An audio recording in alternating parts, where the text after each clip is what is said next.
नमस्कार दोस्तों, इस वीडियो में हम देखने वाले हैं लेखांकन की परिभाषाएं या लेखांकन का अर्थ देखने वाले हैं। सिंपल सा अकाउंटेंसी क्या होता है उसको हम देखने वाले हैं। तो पहला अपना टॉपिक है मीनिंग ऑफ अकाउंटेंसी।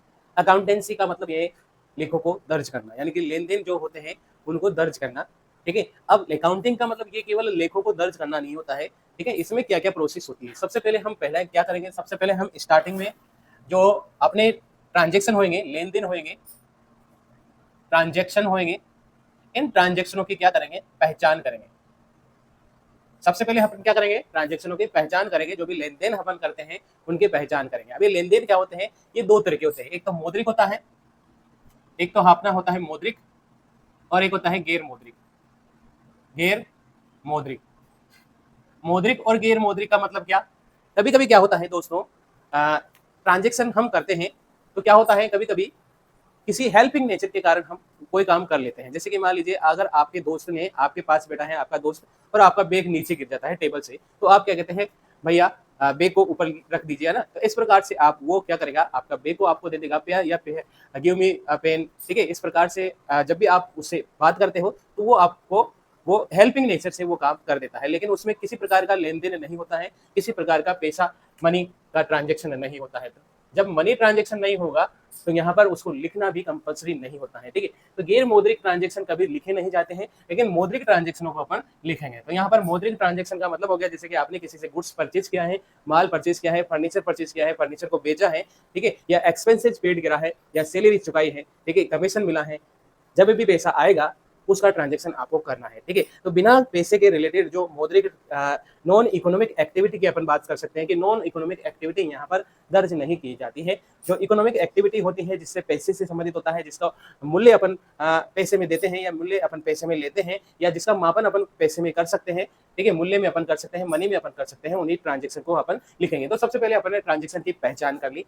ठीक है, अब ट्रांजेक्शनों की पहचान करने के बाद आप क्या करेंगे, इनको रिकॉर्ड करोगे। इनको क्या करोगे, रिकॉर्ड करोगे। ठीक है, तो रिकॉर्ड किसमें करोगे, रिकॉर्ड का मतलब हो गया है आपको दर्ज करना। ठीक है, तो इनको क्या करोगे, दर्ज करोगे। अब दर्ज कहाँ करोगे, तो सबसे पहले हम दर्ज करते हैं प्राइमरी बुक्स में, और प्राइमरी बुक्स आपकी होती है जनरल। ठीक है, तो सबसे पहले हम इसको जनरल में दर्ज करते हैं, जनरल एंट्री इसकी करते हैं। ठीक है, तो जनरल एंट्री आप कर देंगे। ठीक है, तो जनरल एंट्री यहाँ पर एंट्री यहाँ पर कर देंगे। ठीक है, अब एंट्री, जनरल एंट्री का फॉर्मेट क्या होता है ये भी हम समझने वाले हैं पूरा डिटेल से, लेकिन अभी तो केवल इसको पहचान करते हैं लेखांकन की। थोड़ा सा आगे बढ़ते हैं। सबसे पहले अपन ने ट्रांजेक्शन का पहचान कर लिया, फिर उसको रिकॉर्ड कर दिया जनरल एंट्री में। ठीक है, और जनरल एंट्री के बाद यहाँ पर और अन्य बुकें आ जाती हैं, जैसे कि सब्सिडी बुक्स। ठीक है, सब्सिडी बुक्स,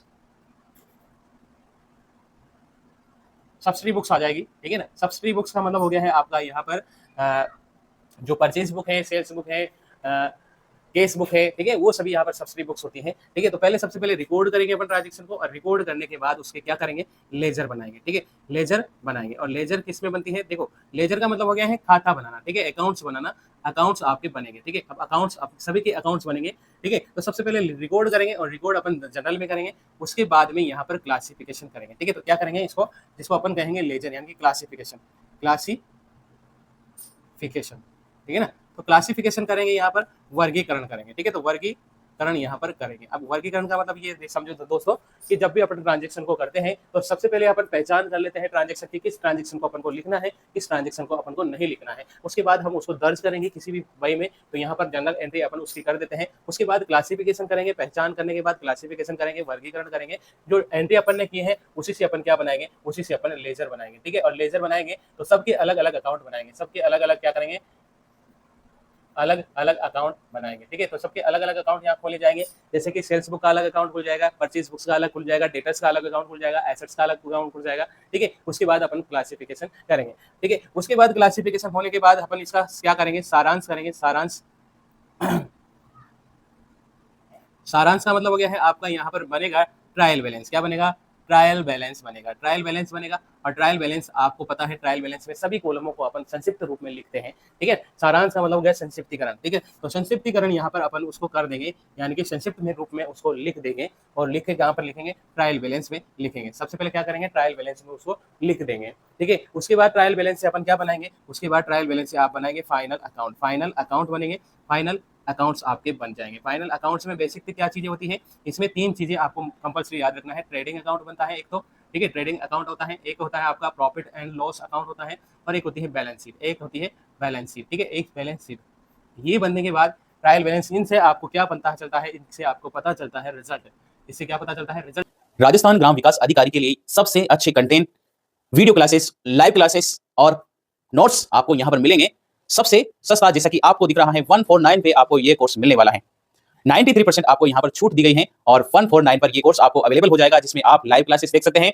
यहां पर नोट्स प्रोवाइड करवाए जाएंगे, कंटेंट प्रोवाइड करवाए जाएंगे, साथ ही टेस्ट सीरीज यहां पर आपको फ्री वो कॉस्ट मिलने वाली है। तो जल्दी से जाइए, कमेंट सेक्शन पर यहां पर डिस्क्रिप्शन पर आपको इसका लिंक मिल जाएगा, वहां से आप यहां पर RS कैरियर पॉइंट ऐप पर जाकर आप यहां पर ऐप डाउनलोड करें। पहले सबसे पहले आपको ऐप डाउनलोड करना है और उसके बाद आपको यहां पर ज्वाइन हो जाना है। 149 में ये कोर्स आपके लिए अवेलेबल है। थैंक यू, धन्यवाद। पता चलता है। और रिजल्ट भी कौन सा होता है, फाइनेंशियल स्टेटमेंट, ठीक है। फाइनेंशियल स्टेटमेंट और फाइनेंशियल पोजीशन आपकी पता चलती थी कि आपकी वर्तमान में कौन सी स्थिति, वर्तमान में स्थिति क्या है, ठीक है। तो स्थिति क्या है, ठीक है। तो इसमें पता चल जाता है कि आपकी वर्तमान में क्या स्थिति है। तो सबसे पहले अपन क्या करते हैं, ट्रांजैक्शन की पहचान करते हैं, किस प्रकार के ट्रांजैक्शन को अपन को लिखना है और किस प्रकार के ट्रांजैक्शन को आपको नहीं लिखना है, ठीक है। तो मौद्रिक जो आइटम होते हैं उन्हीं को अपन लिखते हैं, मौद्रिक ट्रांजैक्शन होंगे उन्हीं को आपको लिखना है, ठीक है। जैसे मौद्रिक ट्रांजैक्शन आपने किसी से परचेज किया है, किसी को गुड्स किया है, ठीक है, गुड्स सोल्ड किया है, ठीक है, या फर्नीचर बेचा है, फर्नीचर परचेज किया है, ठीक है, या फिर आपने किसी को उधार दिया है, किसी से उधार लिया है, ठीक है, या फिर आपने किसी से नगद में कुछ ना कुछ दिया है, या मनी पैसा रिसीव्ड करा है, या पेमेंट करा है, सैलरी पेमेंट करी है, या एक्सपेंसेस पेमेंट किया है, ठीक है, या इनकम आपको जनरेट हुई है। तो उस प्रकार के जो ट्रांजैक्शन होंगे वही ट्रांजैक्शन आपको लिखना है। अगर हेल्पिंग नेचर से, कोई हेल्पिंग नेचर से आपकी मदद करने के इलाके से आपको काम करने कोई वर्क किया जाता है तो उसको कभी भी ट्रांजैक्शन को नहीं लिखा जाता है, नहीं लिखा जाएगा, ठीक है। नहीं लिखा जाएगा कैसे, जैसे आपके दोस्त ने आपकी हेल्प की या हेल्प के बदले में आपने उससे किसी से पैसा नहीं लिया है, या फिर जैसे मान लीजिए आपके पिताजी एक डॉक्टर हैं, ठीक है, और आपका ट्रीटमेंट करते हैं, तो आप बदले में आपको उसको उनको क्या करते हो, पेमेंट नहीं देते हो, किसी प्रकार की फीस नहीं देते हो। या आपका एक जो आपकी मदर है वो क्या है, टीचर है और आपको पढ़ा देती है कभी न कभी, तो वो आप पेमेंट नहीं देते हो मदर को, ठीक है, पढ़ाने का पैसा नहीं देते हो। तो इस प्रकार की जो हेल्पिंग नेचर से जो वर्क किया जाता है, हेल्पिंग नेचर से जो ट्रांजेक्शन किए जाते हैं उनको नहीं लिखा जाता है। तो ऐसी घटनाएं क्या कहलाती हैं, नॉन गैर मौद्रिक कहलाती है, नॉन रिलेटेड टू मनी यहाँ पर हो जाएगी, ठीक है। नॉन इकोनॉमिक आइटम यहाँ पर हो जाएंगे वो, ठीक है, उनको दर्ज नहीं करते हैं। दर्ज किसे करेंगे, मौद्रिक जो रिलेटेड है, इकोनॉमिक एक्टिविटी है, उन्हीं को दर्ज करते हैं। और दर्ज किसमें करते हैं, सबसे पहले जर्नल एंट्री बनाते हैं और उसके बाद आपका क्लासिफिकेशन आता है। क्लासिफिकेशन में आप लेजर बनाएंगे और लेजर में आपका उसका क्लासिफिकेशन यानी कि सबका अलग अलग यहाँ अकाउंट बना देते हैं। अकाउंट के बाद आपका आता है वर्गीकरण, वर्गीकरण के बाद सारांश आता है। सारांश का मतलब आप एक जगह यहाँ पर फाइनल ट्रायल बैलेंस बना देते हो, सभी को यहाँ पर एक साथ लिख देते हो कि कौन सा सेल्स अकाउंट है, कौन सा क्रेडिट अकाउंट है, कौन सा डेबिट अकाउंट है। वैसे कि ट्रायल बैलेंस में क्या होता है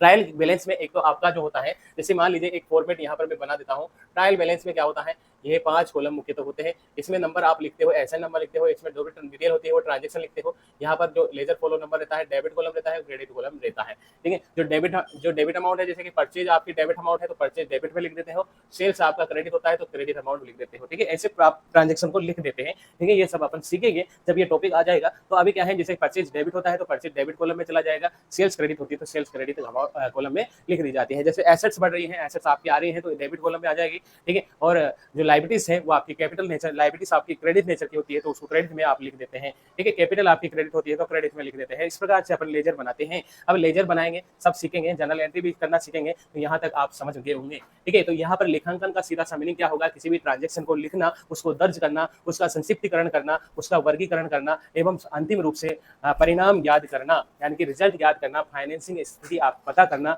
यही क्या कहलाता है, लेखांकन कहलाता है। ये सारी प्रक्रिया क्या कहलाती है, लेखांकन कहलाती है। यही सभी कुछ क्या कहलाता है, अकाउंटिंग सर्कल कहलाता है। अकाउंटिंग सर्कल में ये सभी चीजें आ जाती हैं, ठीक है। तो अकाउंटिंग सर्कल में ये हो जाता है। अगर फाइनेंसिंग स्टेटमेंट पूछे आपसे तो सबसे सीधा सा जवाब देना है, एक ट्रायल बैलेंस, एक ट्रेडिंग अकाउंट होता है, एक प्रॉफिट एंड लॉस अकाउंट होता है, एक बैलेंस शीट होती है और साथ में एक होता है cash flow statement. Cash flow statement यहाँ पर होता है, ठीक है। तो ये अब आज हमने केवल अपन ने क्या देखा है, आज मीनिंग ऑफ अकाउंटिंग समझा है। यहाँ तक आपको समझ में आ गया होगा। कोई डाउट है, कोई डाउट नहीं होगा, मुझे लगता है कोई डाउट नहीं है, ठीक है। तो यहीं तक आप विराम लेते हैं इस सेशन को। थैंक यू, धन्यवाद, जय हिंद, जय भारत।